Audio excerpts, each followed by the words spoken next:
Bonjour à tous. Le débat sur la limitation à 75 ans de l'âge des candidats à la présidentielle est loin d'être terminé et la proposition de loi que prévoit déposer au Parlement certains députés en avril prochain continue de faire réagir des acteurs politiques dont Damana Picasse, un proche de Laurent Gbagbo, qui lors d'une tournée dans un village d'Abbeville s'est prononcé sur ce sujet brûlant. Laissons ce qui peut nous fâcher, laissons ce qui peut nous diviser, laissons tout ce qui peut nous envoyer dans des palabres. Ce sont notamment quelques-uns de ses propos que relaie dans ses colonnes l'Inter. Sur la question du retour ou non de la limite d'âge des candidats à la présidentielle dans le Nouveau Réveil, le député PDCI d'Atigbakro, Marius Conan, juriste de formation, précise que la limitation de l'âge à la présidentielle, pour qu'elle soit viable et parfaite, doit se faire au niveau de deux lois. Une première qui est la modification du code électoral et une seconde qui est la Constitution. Concernant le code électoral, cette modification pourrait se faire par vote au Parlement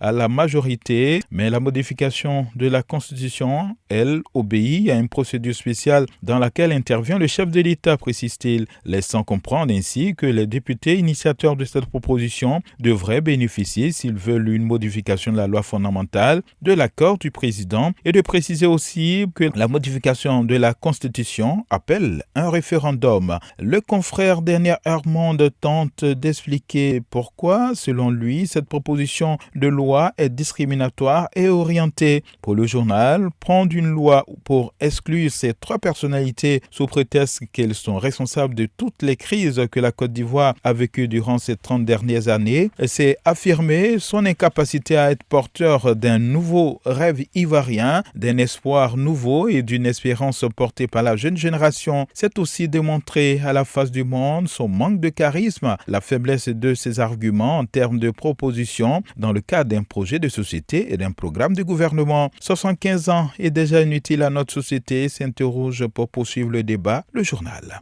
Assalé Tiemoko, justement, l'un des députés initiateurs de cette proposition, précise ce que les élus qu'ils sont veulent à travers cette modification. J'agis en souvenir des morts, je refuse l'affrontement final. Selon lui, un élu doit faire l'histoire. C'est ce qu'on peut lire dans les colonnes de l'hebdomadaire L'éléphant déchaîné, journal dont il est le promoteur. Mais en attendant, ce débat proprement dit au Parlement sur la limitation de l'âge des candidats à la présidentielle, une position du reste qu'il partage, Jean-Louis Billon remet le couvert sur ses ambitions présidentielles. J'annonce ma candidature très tôt pour que le débat commence maintenant.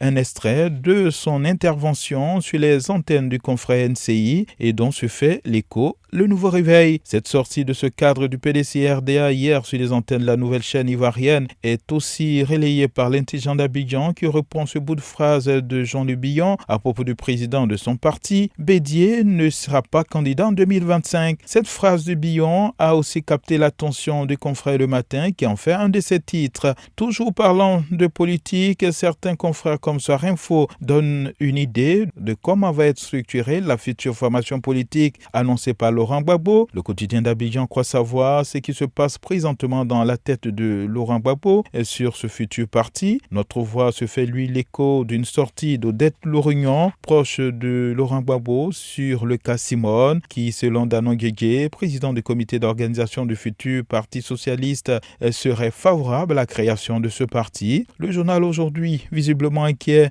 de ces incompréhensions nées entre les acteurs socialistes, se demande où va la gauche ivoirienne. Du côté du pouvoir, ça bosse dur au RHDP, peut-on lire à la première page du Patriote, quand le jour plus annonce des restructurations du parti présidentiel et prévoit des têtes qui vont tomber. Sénatorial, municipal et régional en 2023, le président du Sénat, Oussou Jano Kwadjo, aurait saisi le président de la République pour la tenue de ces élections à cette date. C'est ce que révèle notamment le mandat. Et puis, actualité économique, des fournisseurs de l'État envoient un message au Premier ministre Patrick Achi sur le paiement de leurs dus par les services du ministère de l'Économie et des Finances et c'est allé dans l'Inter. Enfin, Fraternité Matin annonce que la Côte d'Ivoire lance la 4e enquête démographique portant sur la santé, la population et la protection des enfants. Dans ce sens, l'INS déploie 200 agents sur le terrain pour l'opération qui a été lancée hier par les ministres du Plan et du Développement et de la Santé et de l'Hygiène publique.